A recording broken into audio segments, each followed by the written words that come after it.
అపోస్తులకు రాసిన కార్యము 1వ అధ్యాయము సౌలు గురించి చదువుదాము.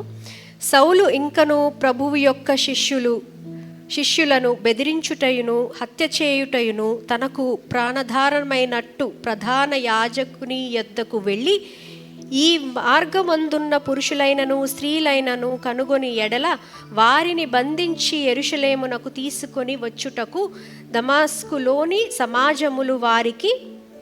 సమాజముల వారికి కల్మని అడిగెను. అతను ప్రయాణము చేయుచు దమస్కు దగ్గర వచ్చినప్పుడు అకస్మాత్తుగా ఆకాశము నుండి ఒక వెలుగు అతని చుట్టూ ప్రకాశించెను. అప్పుడు అతడు నేల మీద పడి, సౌలా సౌలా, నీవేళ నన్ను హింసించుచున్నావని తనతో ఒక స్వరము పలుకుట వినెను. ప్రభువా, నీవెవడవని అడుగగా ఆయన, నేను నీవు హింసించుచున్న యేసును అని చెప్పారు. లేచి పట్టణములోకి వెళ్ళుము, అక్కడ నీవు ఏమి చేయవలెనో అది నీకు తెలుపబడునని చెప్పాను. అతనితో ప్రయాణము చేసిన మనుషులు ఆ స్వరము విన్నారు. ఏమీ చూడలేకపోయాను గనుక వారిని చూడలేక మనుషులు నిలువబడిరి. సౌలు నేల మీద నుండి లేచి కన్నులు తెరిచి ఏమీ చూడలేకపోయాను గనుక వారతని చెయ్యి పట్టుకొని దమస్కులోకి నడిపించిరి. అతడు 3 దినములు చూపు లేక అన్నపానములేమియూ పుచ్చుకొనక ఉండెను. దీని తర్వాత దేవుడు అననీయాతో మాట్లాడి వెళ్ళి సౌలును కలవమని చెప్పారు. సో అననీయ వెళ్ళి ఆ ఇంట ప్రవేశించి అతని మీద చేతులుంచి, సౌలా సహోదరుడా, నీవు వచ్చిన మార్గములో నీకు కనబడిన ప్రభువైన యేసు నీవు దృష్టి పొంది పరిశుద్ధాత్మతో నింపబడినట్లు నన్ను పంపి ఉన్నాడని చెప్పెను. అప్పుడు ఆయన అతనికి కళ్ళ నుండి పొరలు వంటిగా రాలి దృష్టి కలిగి లేచి బాప్తిజము పొంది ఆ తర్వాత ఆహారము పుచ్చుకొని బలపడెను. ఈ విషయం అంతట్లో, ఈ కథ అంతట్లో మనకి చూసింది మెయిన్ విషయం ఏంటి? దేవుని యొక్క వెలుగు. సౌలుకి ఏమీ కనపడలేదు, చీకటి. దాని తర్వాత మళ్ళీ ఆయనకి చూపు వచ్చింది. మనం కూడా చాలాసార్లు మన జీవితంలో ఒక టైంలో ఏదో ఒక చీకటి ప్రదేశంలో, చీకటి సమయంలో మనం ఉంటాము. ఆ సమయంలో మనము ఏం చేయాలో, ఎలా చేయాలో ఏమీ మనకి తెలీదు. కానీ దేవుడు మీతో ఈరోజు చెప్తుంది ఏంటంటే, నాకన్నా ఏ చీకటి గొప్పది కాదు, నేను మీ జీవితంలో ఉన్న చీకటిని తీసివేస్తాను అని దేవుడు ఈరోజు మీతో చెప్తున్నారు. ఆమెన్. సో మన జీవితంలో కొన్నిసార్లు అలాంటి సిచ్యుయేషన్స్లో మనం ఎందుకు వెళ్తామంటే, మనం తీసుకున్న కొన్ని నిర్ణయాలు బట్టో, లేదంటే పక్కవారు తీసుకున్న నిర్ణయాలు బట్టి మనం ఎఫెక్ట్ అవడం వల్ల, ఏదో ఒక విషయం వల్ల మన జీవితంలోకి ఒక టైం వస్తుంది, ఒక ఫేజ్ వస్తుంది వేర్ వి డోంట్ అండర్స్టాండ్ మనకి ఏం జరుగుతుంది, ఏం జరగబోతుంది. ఒక చీకటిగా ఏది సంతోషం లేకుండా అలా జరిగిపోతూ ఉంటుంది. అది ఏదైనా కావచ్చు.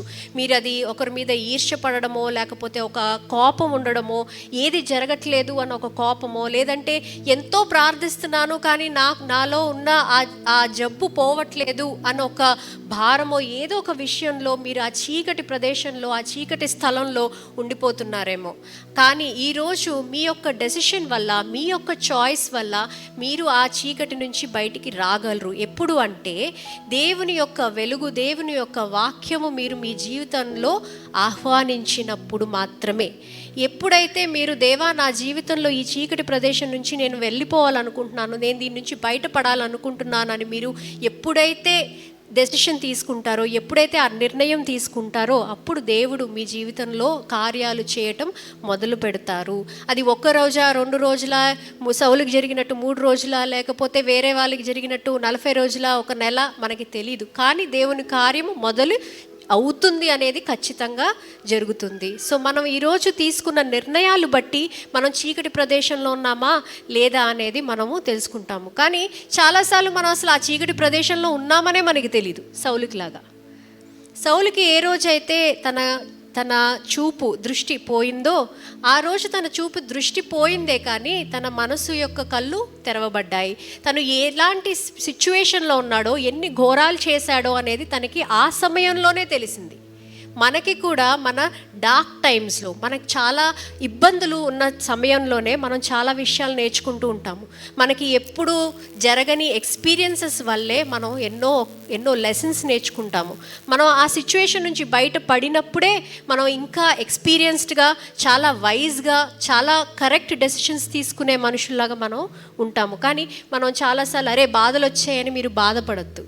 ఆ బాధ నుంచి మీరు బయటకు వచ్చినప్పుడు ఇంకా బలంగా, ఇంకా వివేకంగా, ఇంకా జ్ఞానవంతులుగా, ఇంకా శక్తివంతులుగా మీరు దాని నుంచి బయటికి వస్తారు. సో ఈరోజు మీరు తీసుకున్న decision is going to decide if you are going to remain in the dark period or you are going to come in to God's light. మీరు ఆ చీకటి ప్రదేశంలో ఉంటారా, దేవుని యొక్క వెలుగు వైపు నడుస్తారా అన్నది ఒక విషయము మీ యొక్క నిర్ణయం బట్టే ఉంటుంది. ఇందాక పాస్టర్ గారు చెప్పినట్టు మీరు నిర్ణయం తీసుకుపోతే దేవుడు మీ జీవితంలో ఎటువంటి కార్యం చేయడానికి కుదరదు. It will not happen. Only when you decide, dear father, I want a change in my life, I want this dark period to end అని మీరు ఏ రోజైతే డిసైడ్ చేసుకుంటారో ఆ రోజే మీ జీవితంలో కార్యాలు జరగడం మొదలవుతుంది. మీరు నిర్ణయం తీసుకోకుండా నా జీవితం అంతా బాగానే ఉంది, నాకు అసలు ఏం జరుగుతుందో కూడా తెలియట్లేదు అన్న సిచ్యువేషన్లో మీరు ఉంటే దేవుడు ఏమీ చేయలేరు. ఆయన వెలుగు మీరు లోపలికి రావాలి అంటే మీరు ముందు తలుపు తెరవాలి. మీరు ఆ స్విచ్ చేస్తేనే లైట్ ఆన్ అవుతుంది. మనం చాలాసార్లు చీకట్లో ఉంటాము. నాకైతే చాలా భయం, ఒక్కొక్కసారి పరిగెత్తుకొని వెళ్ళి నేను లైట్ వేస్తూ ఉంటాను. అలాగే మన జీవితంలో చీకటిగా ఉన్నప్పుడు పరిగెత్తి వెళ్ళి దేవుని వాక్యం వినాలి. పరిగెత్తి వెళ్ళి మనం దేవుడి దగ్గరికి వెళ్ళాలని, ఆ భయం పోవాలని ముందుగా మనం వెళ్ళాలి. ఆమెన్. సో ఈరోజు రోమిలకు రాసిన పత్రిక 5వ అధ్యాయం 3వ వచనం చెప్తుంది, శ్రమ ఓర్పును, ఓర్పు పరీక్షను, పరీక్ష నిరీక్షణను కలుగజేయునని ఎరిగి శ్రమలయందు అతిశయపడుము. ఎందుకనగా ఈ నిరీక్షణ మనల్ని సిగ్గుపరచదు అని చెప్తుంది. ప్రతి సఫరింగ్కి ఒక రీజన్ ఉంటుంది కదా. సో ఈరోజు మీరు సఫర్ అవుతున్నారు అంటే, మీరు బాధపడుతున్నారంటే మీరు దాని గురించి భయపడద్దు. ఎందుకంటే దాని నుంచి మనకి ఎటువంటి సిగ్గు అవ్వదు. అంతేగాని మనం దాని నుంచి బలంగా బయటకు వస్తాము. ఎంతో మనకి కావాల్సిన యొక్క జ్ఞానంతో మనం బయటకు వస్తాము. మనకే కాదు, పక్క వారిని కూడా మనం కరెక్ట్ పాత్లోకి తీసుకొచ్చే అంత జ్ఞానవంతులు మనం అవుతాము. You always want to help somebody else, right? మనం ఒక సఫరింగ్ నుంచి బయటకు వచ్చినప్పుడు we know what experience that we are going. It is easier to get the other person with you. So మనతో పాటు మనల్ని ఇంకో ఇద్దరిని కూడా మనము బయటికి తీసుకొచ్చే శక్తిని మనకి దేవుడు అనుగ్రహిస్తారు. సో ఈరోజు మీరు తీసుకోవాల్సిన నిర్ణయం ఏంటి?